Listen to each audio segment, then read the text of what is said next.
Bonjour les amis, bienvenue à vous dans mon atelier de couture et sur ma chaîne YouTube Vanessa au bout du fil. Je suis Vanessa et aujourd'hui je vais vous présenter une petite vidéo pour vous montrer comment enfiler votre machine à coudre, comment faire une canette, comment mettre une aiguille et comment régler votre machine. À la fin de votre visionnage, si la vidéo vous a plu, n'hésitez pas à mettre un petit pouce bleu au bas, à vous abonner à la chaîne si ça n'est pas encore fait et à activer la petite cloche de notification pour ne rien louper des prochaines vidéos qui sortiront. Je vous laisse maintenant découvrir la suite en images. Pour commencer, l'enfilage de votre machine à coudre est une étape essentielle pour garantir que la machine à coudre fonctionne bien et que les points soient bien réalisés. Donc je vais vous expliquer comment enfiler votre machine à coudre en commençant par l'enfilage supérieur et en terminant par la canette. Donc pour commencer, vous allez placer la bobine de fil sur le porte-bobine qui est ici situé sur le dessus de la machine. Sur certains modèles, il se trouve ici, sur d'autres, il se trouve plus à droite comme ceci. Donc je le mets sur le porte-bobine. Et pour maintenir la bobine, j'ai un petit arrêt en plastique comme ceci que je vais placer à ce niveau-là. Ensuite, on va faire glisser le fil à travers le petit guide de fil en fer qui est situé juste à ce niveau-là. Généralement, le guide de fil est une petite pièce métallique ou en plastique qui se trouve juste tout près du porte-bobine. Ensuite, on va devoir descendre le fil vers le guide de tension en suivant le chemin qui est indiqué sur la machine, souvent par des flèches ou par des numéros. Ici, j'ai une flèche à ce niveau-là, donc je vais passer mon fil derrière ce petit guide en fer. Et ensuite, c'est numéroté 1. Ici, j'ai le 2. Et plus bas, à ce niveau-là, j'ai le numéro 3, avec une petite flèche qui me montre qu'il faut remonter vers le haut. Donc, je vais passer mon fil dans le guide en fer, ici. Je vais descendre dans la rainure à ce niveau-là et je vais remonter vers en haut comme ceci. Arrivé à cette étape-ci, il va falloir que je tourne le volant de ma machine à coudre, le volant qui se situe ici, de manière à faire sortir comme ceci le releveur de fil. C'est la petite partie qui remonte ici, qu'on peut également appeler tendeur. Cette partie-là va monter et va descendre lors de la couture. Donc je passe le fil à l'intérieur. Ensuite, je fais descendre le fil vers l'aiguille. Au niveau de l'aiguille, j'ai un petit guide-fil en fer également qui va guider le fil près de l'aiguille et je vais enfiler mon aiguille de l'avant vers l'arrière.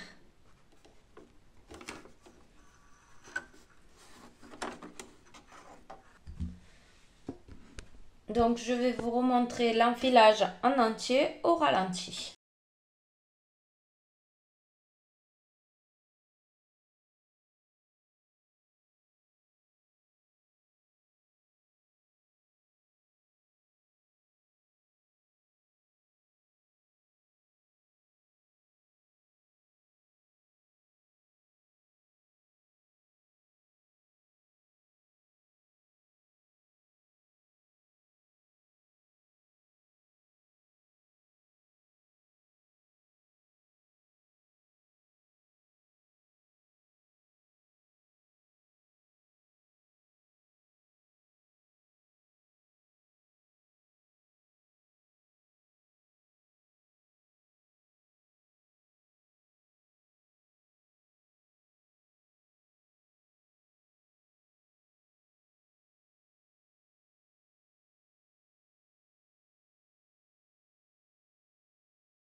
Voilà pour les étapes pour l'enfilage supérieur de la machine. Maintenant, on va parler de la canette. Ici, nous avons un porte-bobine spécifiquement adapté pour faire une canette. Une canette, c'est cette petite chose-ci qui va servir pour l'enfilage inférieur de votre machine. La canette se fait avant d'enfiler la machine. Pour la remplir de fil, on va la positionner ici sur ce porte-bobine spécifiquement adapté pour les canettes. Donc je vais la positionner comme ceci et je vais pousser vers la droite je vais entendre un petit clac et je vais pouvoir en fait enrouler ma canette de fil. Donc pour remplir ma canette, je mets ma bobine sur le porte-bobine comme lors de l'enfilage de ma machine. Je passe le fil dans le premier guide de fil qui se trouve ici comme pour l'enfilage de la machine. Et à ce niveau-ci, j'ai un guide spécifique qui s'appelle un guide de bobinage et qui va me permettre d'embobiner ma canette. Je le passe dedans. Il y a une petite tension qui est faite exprès pour maintenir le fil tendu. Moi, je vais aller comme ceci et je vais faire 3-4 tours autour de ma canette. Voilà. Et maintenant, lorsque je vais appuyer sur ma pédale, la canette va se faire toute seule.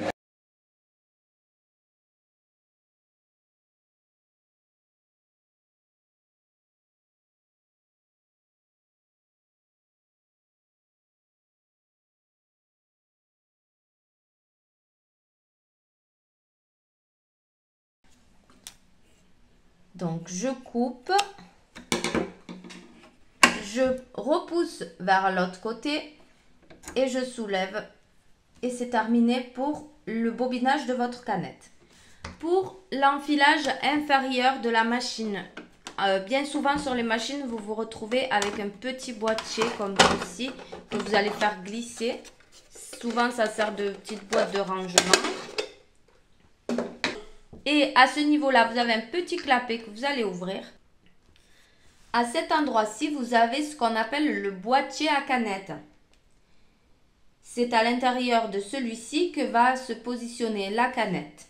Pour le sortir, il y a un petit clip ici. Je vais tirer dessus et hop, je vais le sortir.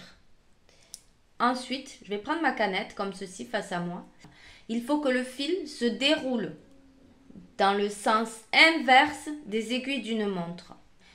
C'est-à-dire que quand je tiens ma canette comme ceci, si je pars vers la gauche, il va se dérouler. Ensuite, je vais prendre le boîtier à canette. Le petit bout de fer qui dépasse, je le positionne vers en haut. Je vais insérer ma canette comme ceci dans le boîtier à canette. Et ici, sur le côté de la canette, il y a un petit cran. Et je vais faire passer le fil à l'intérieur. Je vais le faire glisser comme ceci.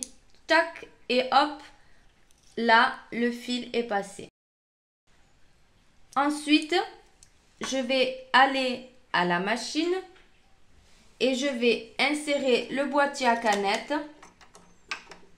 dans ce sens-là. Et je vais clipser et l'enfilage inférieur de ma machine est fait.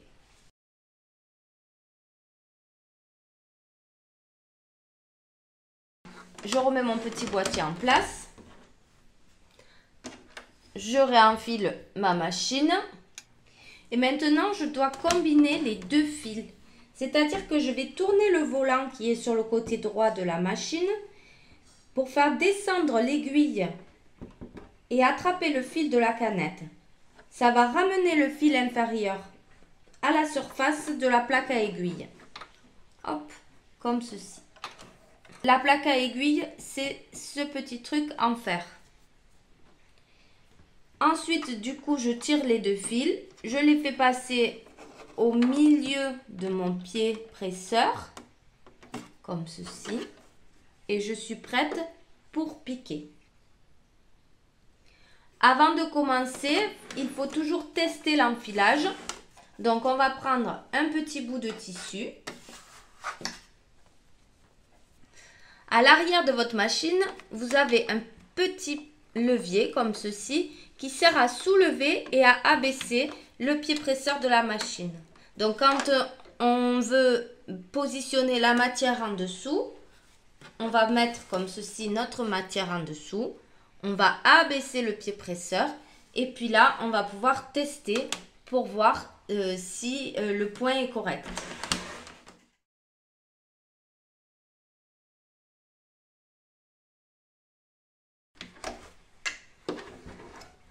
Lorsque j'arrive au bout de ma piqûre, je sors l'aiguille comme ceci et je vérifie le point.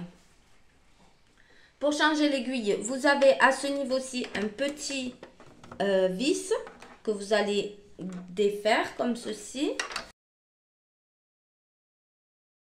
Et hop, l'aiguille sort. Sur les aiguilles, vous avez un talon plat et un autre endroit où c'est arrondi. Le talon plat, en règle générale, il se positionne tout seul. Vous ne pouvez pas placer l'aiguille différemment sur une machine familiale. Donc vous allez aller comme ceci, à ce niveau-là, et vous allez insérer votre aiguille. Ça va se mettre naturellement. En règle générale, l'aiguille se met de manière à ce qu'on l'enfile de devant en arrière sur les machines familiales. Quand j'ai inséré l'aiguille, il faut bien qu'elle touche le fond du système là. Et je vais revisser pour la maintenir. Je serre bien. Et donc là, l'aiguille est bien positionnée. Si vous devez changer le pied presseur, sur ce type de machine-là, vous avez un petit levier également ici. Vous allez appuyer, le pied presseur va tomber et vous allez pouvoir en mettre un autre. Par exemple, là, un pied presseur pour fermeture à glissière. Hop! Donc, en fait, j'appuie, il tombe.